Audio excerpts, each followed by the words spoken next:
Alhamdulillah, wassalatu wassalamu ala Sayyidina Rasulillah Muhammad bin Abdullah wa ala alihi wa sahbihi wa man walah wa ba'du. Masih kita berbicara mengenai adab dan akhlak yang merupakan intipati pada risalah yang dibawa oleh Nabi Muhammad SAW, risalah yang suci, risalah yang lengkap.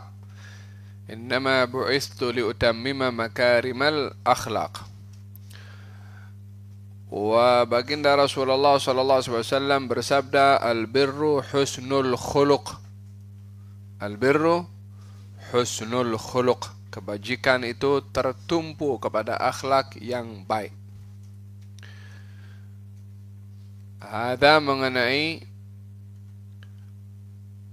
pentingnya seseorang mempunyai akhlak yang baik. Pada pembahasan yang lalu saya ceritakan bagaimana akhlak ini akan menyebabkan seseorang disayang oleh semua orang, dihormati oleh semua orang dengan akhlak.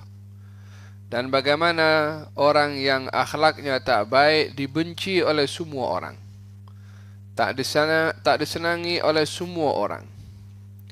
Kadang-kadang ilmu seseorang itu tidak banyak, tapi akhlaknya banyak, dia disenangi dengan semua orang. Kadang-kadang ilmunya orang banyak, tapi akhlaknya tak ada, tak disukai semua orang. Walaupun kadang-kadang dia punya ilmu. Dengan demikian akhlak ini menarik perhatian orang kepada kita untuk hormat dan sayang. Dalam bahagian yang keempat ada ibrah yang diajarkan oleh seorang ayah kepada anaknya tentang pendidikan akhlak di masa kecil. Ahmadun waladun saghir. Ahmad anak kecil, yakni yang masih kecil. Lakinnahu adibun, tetapi dia seorang yang beradab. Adib, boleh dikatakan adib ini beradab, atau adib orang yang dia menghiasi dirinya dengan akhlak. Adab ada kalanya dia merujuk kepada akhlak, adab juga kadang-kadang merujuk kepada sastra. Adib boleh dikatakan sastrawan, tapi ini merujuk kepada orang yang beradab. Walihada yuhibbuhu abuhu. Oleh karena itu, oleh karena Ahmad ini beradab, yuhibbuhu abuhu, dicintai oleh ayahnya. Dicintai oleh ayahnya. Wa huwa aidan yuhibbus su'al. Ahmad itu juga, wahwa dan dia, Ahmad maksudnya, aidan juga yuhibbus su'al, suka bertanya, an kulli syai'in la yafhamuhu, tentang segala sesuatu yang dia tak paham.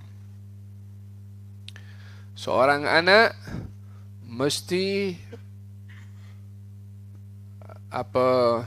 punya sifat rasa ingin tahu. Rasa ingin tahu memberikan kepada seseorang banyak maklumat bila dia punya rasa ingin tahu. Karena kalau orang punya rasa ingin tahu, dia akan tanya. Kalau dia tanya, dia mendapat jawaban. Kalau dapat jawaban, dia bertambah ilmu. Faham tak? Melihat kata Sayyidina Abdullah bin Abbas ketika ditanya, bagaimana kamu menjadi orang yang alim? Katanya, bilisanin sa'ul wa qalbin aqul. Dengan lisan yang banyak bertanya dan hati yang mahu paham. Faham tak? Bertanya di sini menjadi satu wasilah untuk mendapatkan maklumat.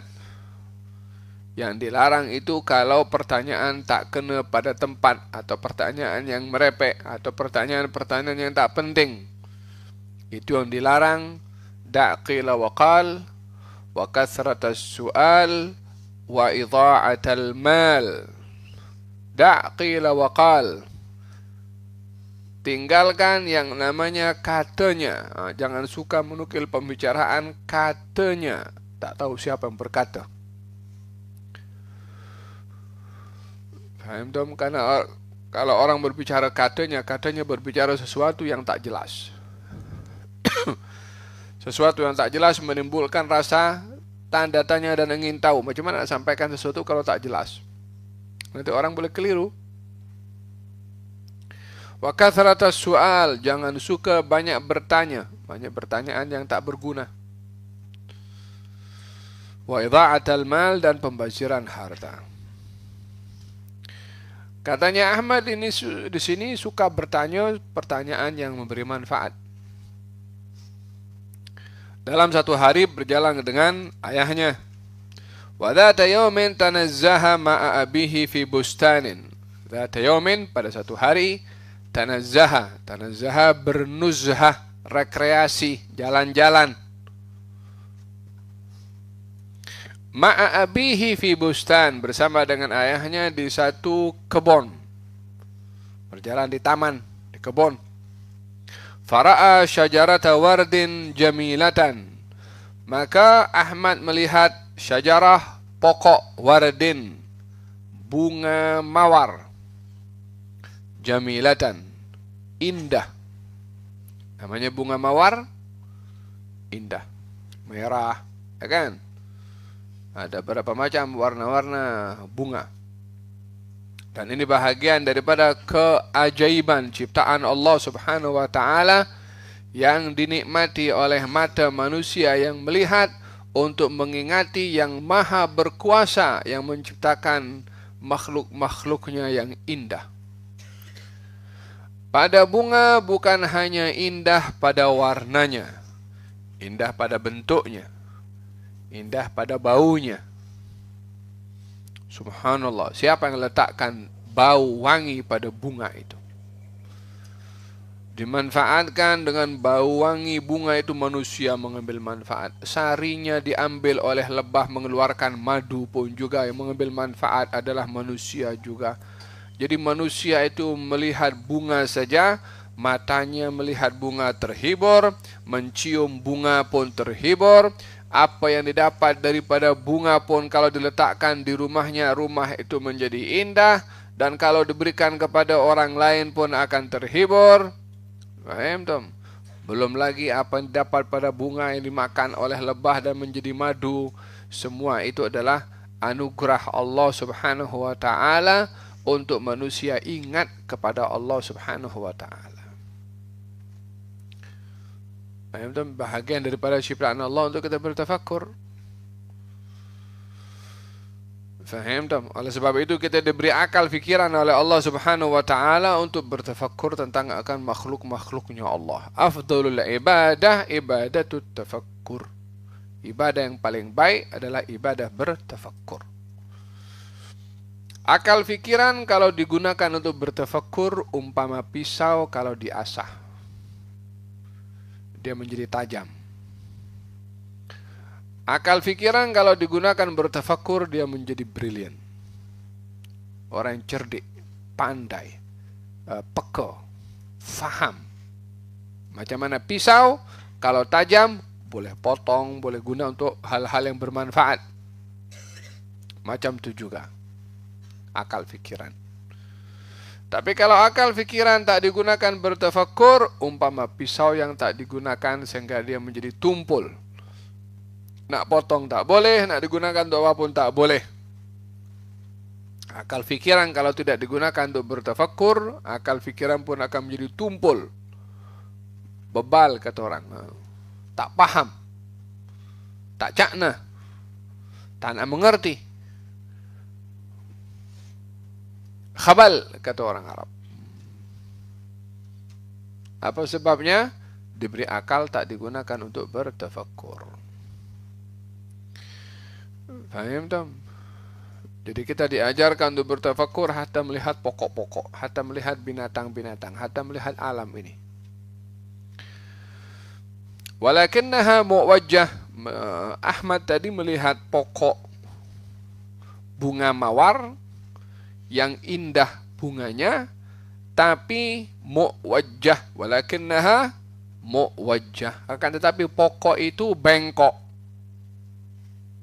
yakni batang pada pokok bunga mawar itu batangnya bengkok, bukan lurus ke atas macam itu. Faqala Ahmadu, Ahmad berkata, ma ajmala hadhihi asy-syajarah. Alangkah indahnya, ma ajmala, alangkah indahnya hadhihi asy-syajarah, pokok ini, maksudnya pokok mawar. Faham tak? Walakin limadha ya abi hiya muwajjah. Akan tetapi kenapa wahai ayahku hiya muwajjah, dia bengkok. Maksudnya Ahmad ingin bagi tahu ini pokok cantik, bunganya cantik, mawar, indah warnanya, tapi ada yang tak kena pada pokok ini, yaitu batangnya itu bengkok. Kalau lurus maka akan lebih sempurna. Faqala al-abu, si ayah berkata, li'anna al-bustaniyya lam ya'tani bitaqwimiha. Ahmad bertanya kepada ayahnya, ayah, ini pokok mawar, pokok ini kenapa dia bengkok? Kata ayahnya mengatakan, li'anna al-bustaniyya. Al-bustaniyya maksudnya pekebun. Al-bustani namanya artinya pekebun, yakni orang yang jaga kebun tuh. Lam ya'tani, tidak mengambil berat, bitaqwimiha, untuk menegakkan pokok ini. Ayahnya memberi alasan, ini disebabkan oleh karena kesilapan pekebun itu yang tak jaga ini pokok, sehingga pokok ini bengkok. Kalau dijaga oleh pekebun, maka pokok ini tak bengkok. Maknanya macam mana? Ketika pokok itu mula tumbuh, masih pertama, kalau dah nampak bengkok, patutnya diluruskan. Tapi ini sudah tumbuh besar, sudah tua, batang pokoknya sudah miring, maka tak boleh lagi untuk diluruskan. Kata si ayah mengatakan, li'annal bustaniyya lam ya'tani bitaqwimiha min sighariha, karena pekebun tadi tidak menjaga pokok ini mulai daripada kecil. Fasarat muwajjah, sehingga ketika besar dia bengkok. Faqala Ahmadu, Ahmad berkata kepada ayahnya, al-ahsan an nuqawwimaha al-an. Kalau begitu lebih baik kita luruskan pokok ini sekarang. Kita luruskan pokok ini sekarang. Kata Ahmad kepada ayahnya, fadhahika abuhu, maka ayahnya pun ketawa. Karena ketawanya menganggap mustahil, macam mana pokok sudah tua nak diluruskan. Ini pengajaran yang akan diajarkan oleh si ayah kepada Ahmad. Katanya, wa qala lahu la yata'atta dzalika ya waladi. Tidak mungkin. La yata'atta, tidak mungkin. Dzalika, untuk meluruskan pokok itu, wahai anakku. Kata si ayah, li'annaha qad kaburat, karena pokok tadi sudah tua. Karena pokok tadi sudah tua. Wa ghaludhat, dan sudah keras. Ghaludhat, keras. Saquha, batangnya. As-saq, itu batang pokok. Kalau dalam bahasa Arab, as-saq ini namanya betis. Ya, kan betis itu kalau ada bahagian yang lurus daripada kaki, yang paling dekat dengan kaki, dan kaki yang lekat dengan yang memijak tanah, itu yang tegak adalah betis. Jadi pokok itu pada bahagian yang dekat dengan tanah itu namanya saqus syajarah, betis pokok, maksudnya batang pokoknya itu. Katanya wa ghaludhat saquha, dan pada batang pokok tadi sudah mengeras. Ghaludhat, keras. Lalu kata ayahnya, fakadzalikal waladu, demikian juga seorang anak itu, alladzi lam yata'addab min sigharihi, kalau tak beradab di masa kecilnya, la yumkin ta'dibuhu fi kibarihi, tak mungkin dia beradab pada masa dia sudah tua. Itu pokok mawar kalau masih dia muda, masih hijau, masih baru tumbuh, kalau bengkok boleh diberi tanda penegak itu untuk lurus. Maka dia akan tinggi ke atas dan akan lurus. Apa sebabnya? Karena ketika diluruskan masih muda, masih kecil, masih hijau. Tapi kalau sudah tumbuh membengkok itu sampai tua, sampai dah warnanya bukan lagi hijau, sudah pun keras batangnya, dahannya, kemudian ingin diluruskan, apa akan jadi? Patah.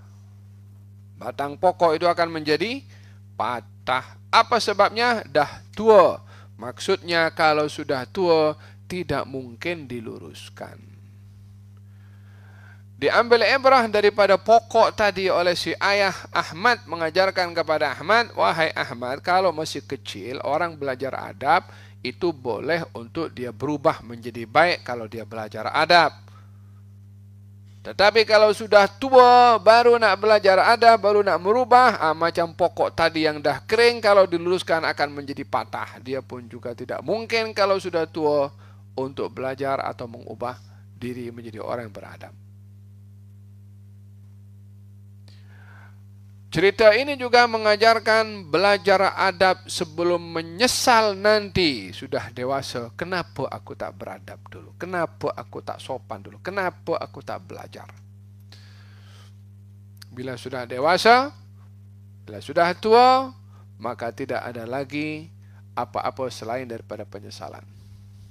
Laita syababu ya'udu yawman fa ukhbira ma fa'ala al-mashibu. Kalau masa muda ini boleh balik kepada saya, ini kata orang tua. Orang tua atau usia tua itu kalau bercakap akan berbicara, kalau boleh saya nak balik pada masa muda. Lepas tu saya akan beritahu kepada masa muda, hai masa muda, kalau tua itu susah. Hati-hati kamu di masa muda, gunakan betul-betul. Sebelum tiba masa tua nanti kamu susah. Paham tak? Jadi kisah ini mengajarkan kepada kita perubahan itu mesti di masa muda. Mengelak daripada penyesalan di masa tua. Nah, ada berkenaan dengan Ar-Rabi', Qira' Al-Khamis. Al-Khalis Allah subhanahu wa ta'ala Ayyuhal waladul aziz Allah subhanahu wa ta'ala huwa alladhi khalaqak wa hassana suratak bi an a'taka 'aynayn تنظر بهما الأشياء وأذنين تسمع بهما الأصوات ولسانا تتكلم به ويدين تستعملهما في أشغالك ورجلين تمشي عليهما وعقلا تعرف به الخير من الشر وأنعم عليك بالصحة والعافية ووضع الرحمة في قلوب والديك حتى ربياك تربية حسنة فيجب عليك أن تعظم ربك وتحبه وتشكره على جميع نعمه بأن تمتثل أوامره وتجتنب نواهيه وأن تعظم أيضا جميع ملائكته ورسله وأنبيائه والصالحين من عباده وتحبهم لأنه تعالى يحبهم إذا أحببت ربك وامتثلت أوامره واجتنبت نواهيه زادك من نعمه وجعلك محبوبا بين الناس وحفظك من كل أذى وأعطاك كل ما تريد من الرزق وغيره. Naam. Kata penulis Syekh di sini ada mengingatkan kepada orang yang belajar adab. Setelah dibahaskan bagaimana orang yang anak yang beradab dan anak yang tak beradab, dan bagaimana pentingnya untuk kita belajar adab di masa kecil sebelum menyesal bila nanti sudah dewasa, sementara sudah tidak dapat lagi merubah dirinya. Seperti mana mungkin hal itu berlaku ketika dia di masa kanak-kanak atau di masa kecil lagi. Antum dalam marhalah ini, antum dalam marhalah yang boleh macam bunga atau pokok tadi tapi masih hijau. Jangan tunggu kering dah coklat nak diluruskan nanti jadi patah. Nak belajar adab sekarang, nak jujur sekarang, nak punya sikap tak suka kacau, bully orang sekarang. nanti perangai itu kalau kekal ada daripada akhlak yang tak baik, tak dirubah sampai dewasa, suka bully orang, suka maki orang, suka kacau orang. Faham dong? Apa yang kita jaga daripada kita punya sikap saat ini, itulah yang akan membentuk kepada kita nanti di masa kita dewasa. Kata beliau mengatakan, seorang itu dalam beradab bermula beradab dengan Allah Subhanahu wa taala. Tuhan semesta alam yang menciptakan segala-galanya. Katanya Allah Subhanahu wa taala, ayyuhal waladul aziz, Allah Subhanahu wa taala huwallazi khalaqak. Wahai anak yang baik, anak yang mulia, sesungguhnya Allah Subhanahu wa taala dialah yang menciptakan kamu.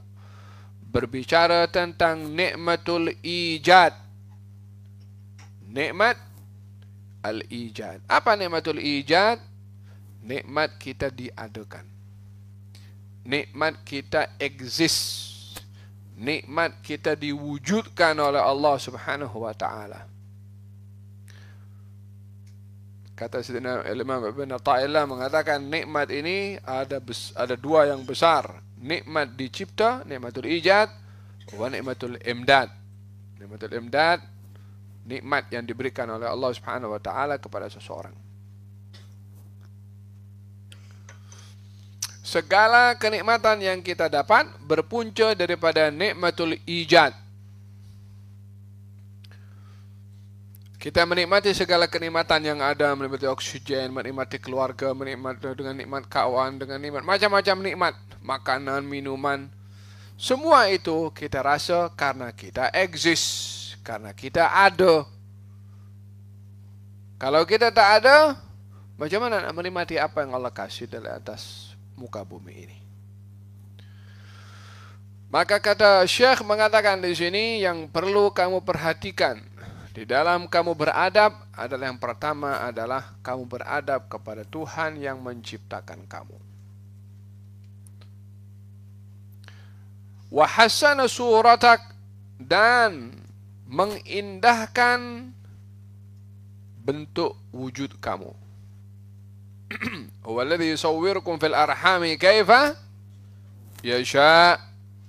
Dialah Allah yang mentaswir, yang menggambar kamu sementara kamu berada dalam rahim, mengikut kehendaknya Allah.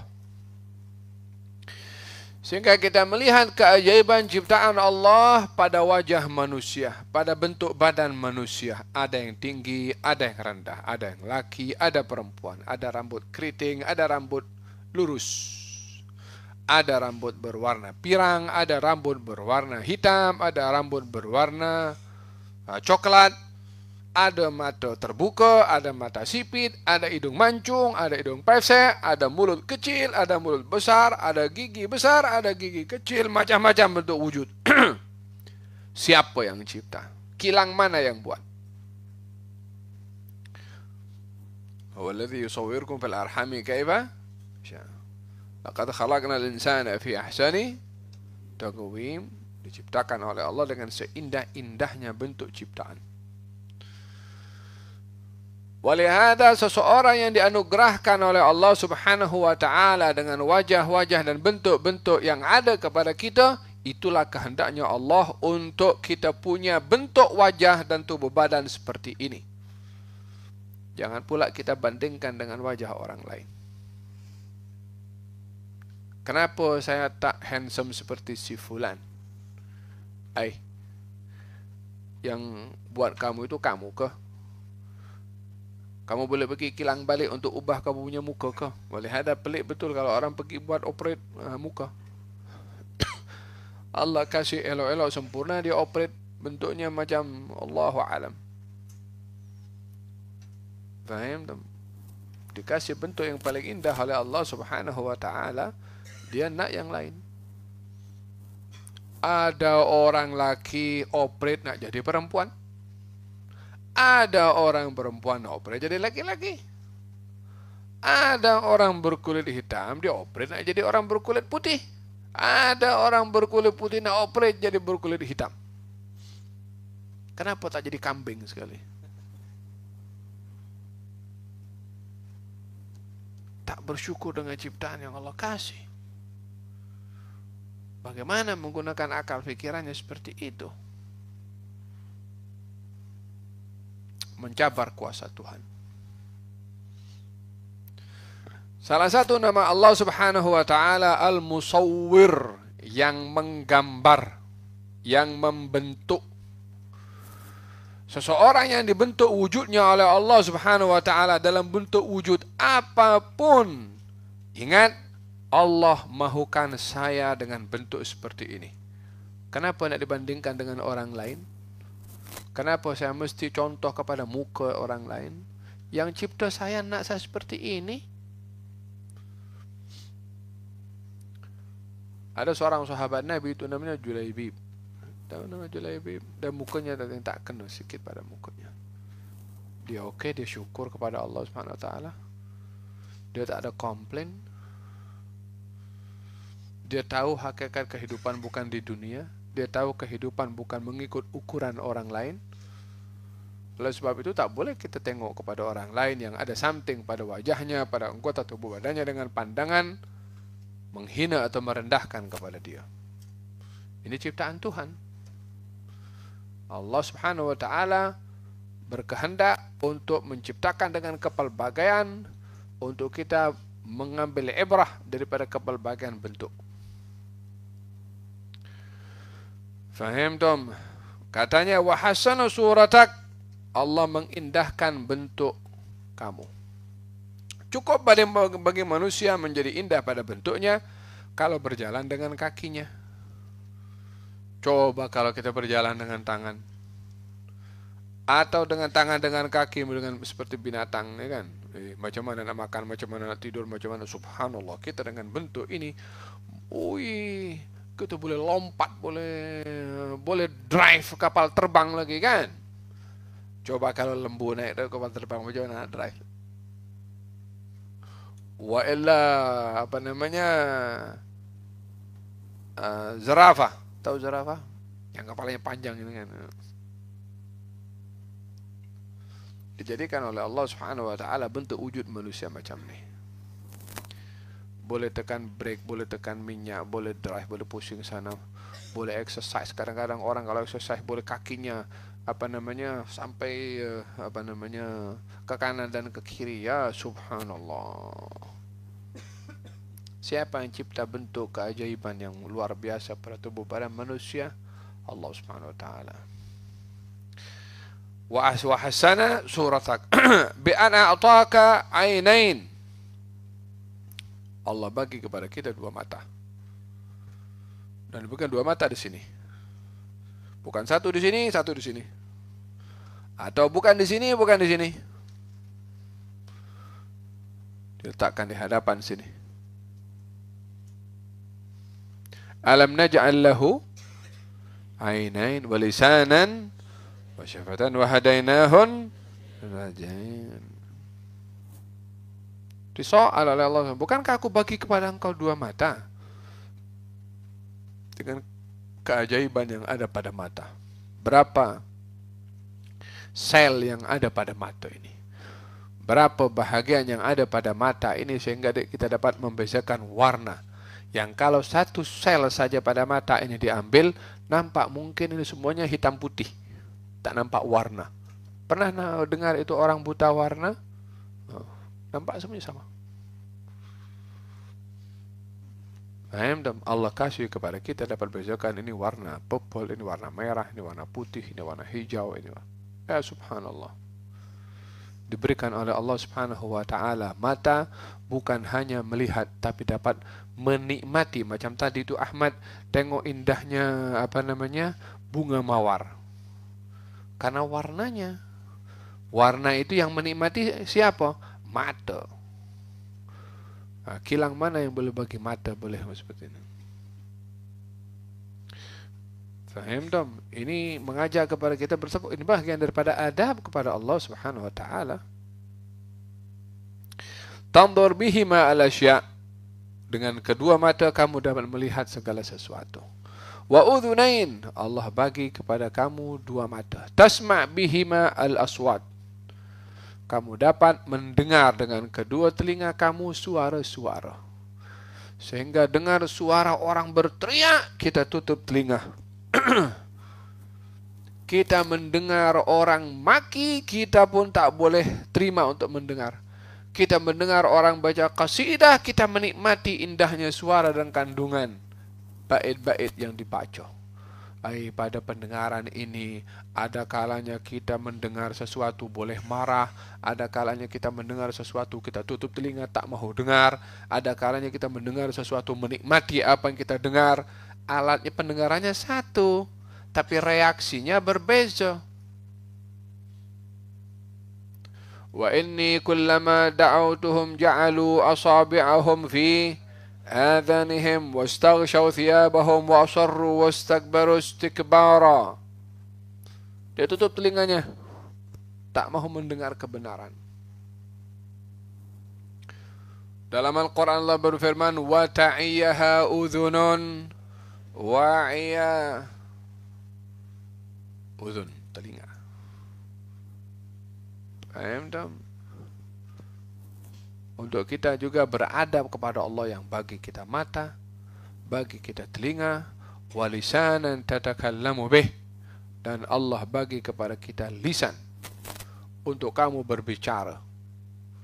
Coba lisan ini jadi kaku, tak boleh bercakap. Macam mana kita nak ekspres, nak bercakap? Nampak TV tu kalau orang bercakap dengan tangan macam ni kan. Untuk bagi faham orang yang tak boleh bercakap. Faham tak? Lidah ini dalam sesaat boleh mengeluarkan berapa kata. Lidah ini bila menyebutkan huruf-huruf tertentu dapat membezakan sebutan huruf dan makna. Dal, dad, dha, hampir sama semuanya. Sin, sad, shin. Apa semua itu? Lidah. Coba cabut lidahnya. Macam mana nak buat sad? Siapa yang bagi ini lidah? Tak cukup itu, lidah ini dapat membezakan mana manis, mana pahit, mana masam, mana rasa kan.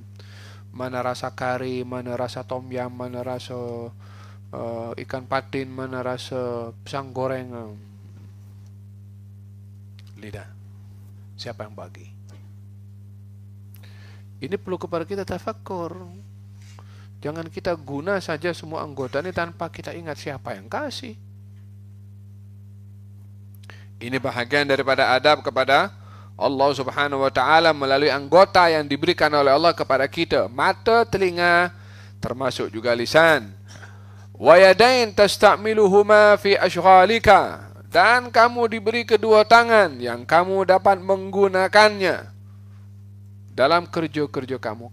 Ini saya nampak pegang pen tulis. Coba tangan jari-jarinya kaku macam ni. Macam mana nak tulis? Faham tak? Dengan adanya sendi kita boleh pusing-pusing macam ni. Coba sendi ni kaku. Macam mana tu nak? Faham tak? Kalau tak percaya, tengok kepada orang yang ada patah apa semua, pada ganti sendinya ini menjadi daripada besi. Macam mana nak pusing macam ni?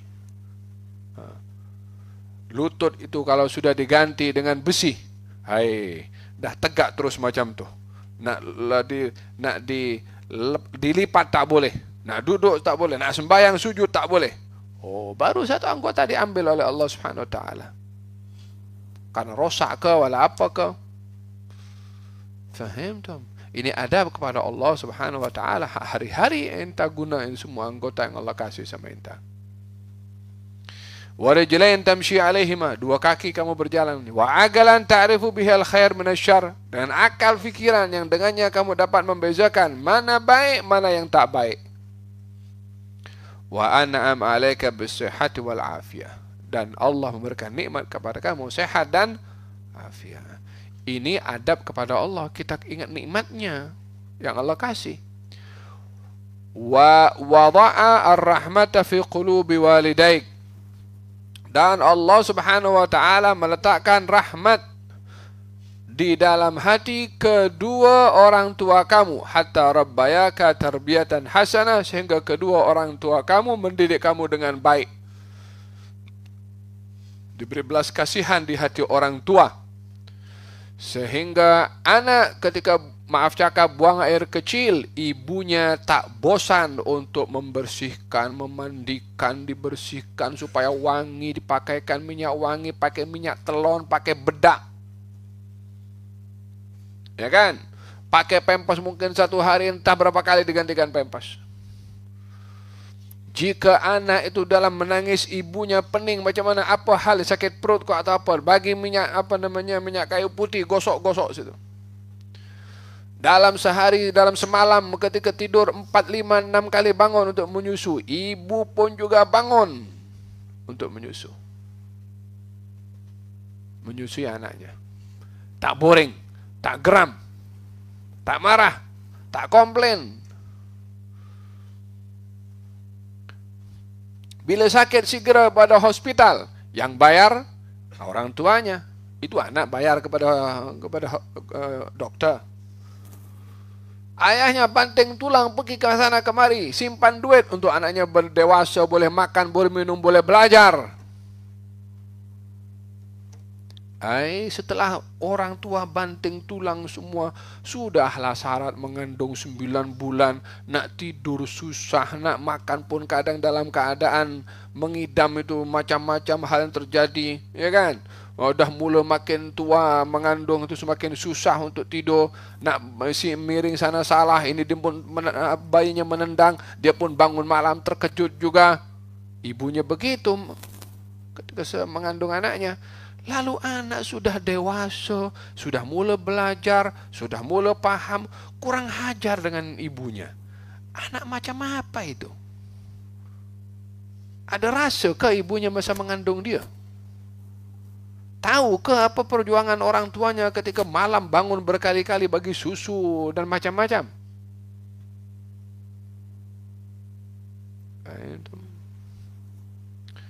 Siapa yang bagi belas kasihan dalam hati orang tua? Allah Subhanahu wa taala. Faham tak? Wada'ar rahmata fi qulubi walidayka hatta rabbayaka tarbiyatan hasanah. Tak komplain, tak mengaduh, terus dijaga. Daripada kecil dijaga, dimandikan, dibersihkan, diwangikan. Masa kanak-kanak pun kalau pergi melancong, ibu kadang-kadang tak boleh pergi karena jaga anak. Kalau nak pergi, anaknya terpaksa di bawah, didokong. Tengok orang pergi tawaf itu, pergi Kaabah, anaknya didokong pergi tawaf.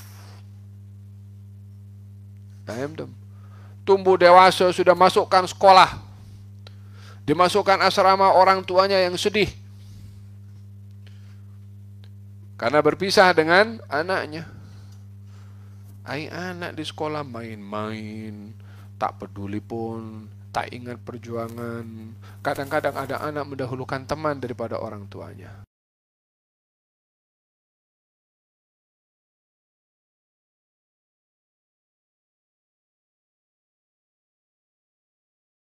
Sudah dewasa pula mendahulukan orang lain daripada orang tuanya. La haula wala quwwata illa billah. Anak macam apa itu? Wa wada'a ar-rahmata fi qulubi walidayka hatta rabbayaka tarbiyatan hasanah. Oleh sebab itu dalam Al-Quran diajarkan wa qur rabbirhamhuma kama rabbayani, diajarkan oleh Allah supaya dia mendoakan kepada orang tua kita. Fayajibu alaika, maka wajib bagi kamu, an tu'azzima rabbaka, untuk mengagungkan Tuhan kamu, wa tuhibbahu, dan kamu hendaklah mencintai Tuhan kamu, yang bagi nikmat kamu, yang bagi telinga, bagi mata, bagi lidah, bagi tangan, bagi kaki, bagi orang tua untuk menjaga kamu, bagi segala-gala, bagi sehat kepada kamu. Karena kita bersyukur kepada Allah, karena kita hormat pada Allah, kita kena sayang pada Allah dengan mengingati nikmat yang Allah kasih. Wa tashkurahu ala jami'i ni'amihi, dan kamu bersyukur kepada Allah atas segala nikmat yang diberikan kepada kamu. Macam mana nak bersyukur? Adakah bersyukur, ya Allah, aku bersyukur kepada Engkau? Perbuatannya tak ikut. Mulutnya suka kata nak tumbuk orang. Lidahnya suka maki orang. Matanya suka pandang hal-hal yang tak betul. Tangannya suka kacau ambil barang orang. Kakinya digunakan untuk sepak orang lain. Adakah itu orang bersyukur? Tidak. Wa tashkurahu ala jami'i ni'amihi, hendaklah kamu bersyukur atas segala nikmat. Macam mana nak bersyukur? Bi an tamtathila awamirahu. Kamu kena ikut apa yang dia perintah. Syukur pada Allah, ikut apa yang dia perintah. Wa tajtaniba nawahiyahu, menghindarkan diri daripada apa yang dilarang. Diperintahkan jaga salat, jaga salat. Diperintahkan hormat kepada orang tua, hormat kepada orang tua. Diperintahkan berbuat baik kepada orang lain, buat baik kepada orang lain. Dilarang kacau orang, jangan kacau orang. Dilarang untuk mengambil hak orang, jangan ambil hak orang. Ini tanda syukur. Wa antu azima aidan jami'an malaikatihi, dan hendaklah kamu juga mengagungkan semua malaikat-malaikatnya, malaikat-malaikat Allah Subhanahu wa taala. Karena malaikat-malaikat itu pembantu yang membantu mengerjakan perintahnya Allah, walaupun Allah tak perlu kepada bantuan para malaikat. Tetapi Allah berkehendak untuk menjadikan ibadahnya malaikat dengan berkhidmat kepada apa yang Allah suruh, seperti mana Allah berkehendak untuk menjadikan manusia dan diperintahkan untuk beribadah dengan solat 5 waktu. Kita manusia patuh kepada Allah. Apa tandanya patuh pada Allah? Solat 5 waktu. Ada malaikat perintahnya patuh kepada Allah. Apa tugasnya? Untuk mencatat amal perbuatan manusia. Mungkin malaikat tak solat seperti kita. Pasal perintahnya malaikat untuk taat kepada Allah bukan melalui salat, melalui catat amal perbuatan manusia. Ada malaikat ditugaskan oleh Allah Subhanahu wa taala, kamu tanya orang-orang yang mati, tanya soalan dalam kubur, malaikat Munkar dan Nakir. Ada malaikat tugas macam tu. Ada malaikat yang ibadahnya untuk menyampaikan wahyu, Jibril alaihi salam. Ada malaikatnya, malaikat Allah yang diperintahkan untuk menjaga arsy. Wa yahmilu arsya rabbika fawqahum yawma idzin thamaniyah. Ada malaikat tugaskan untuk membawa arsy-Nya Allah Subhanahu wa taala. Jadi malaikat adalah makhluk yang membantu apa yang disuruh oleh Allah Subhanahu wa taala kepada mereka, itulah ibadah mereka. Wa rusulihi, mengagungkan juga pada rasul-rasulnya Allah. Para malaikat ini jumlahnya ramai, tapi yang wajib kita imani ada 10. Para rasul pun jumlahnya ramai, yang wajib kita imani ada. Kenapa 25? Disebabkan 25 itulah yang Allah kisahkan di dalam Al-Quran. Jadi kita wajib beriman kepada yang dikisahkan sahaja nama-namanya oleh Allah. Selain daripada yang dikisahkan, kita beriman ada rasul-rasul lain, walaupun kita tak tahu nama, walaupun kita tak tahu bila, walaupun kita tak tahu berapa ramai.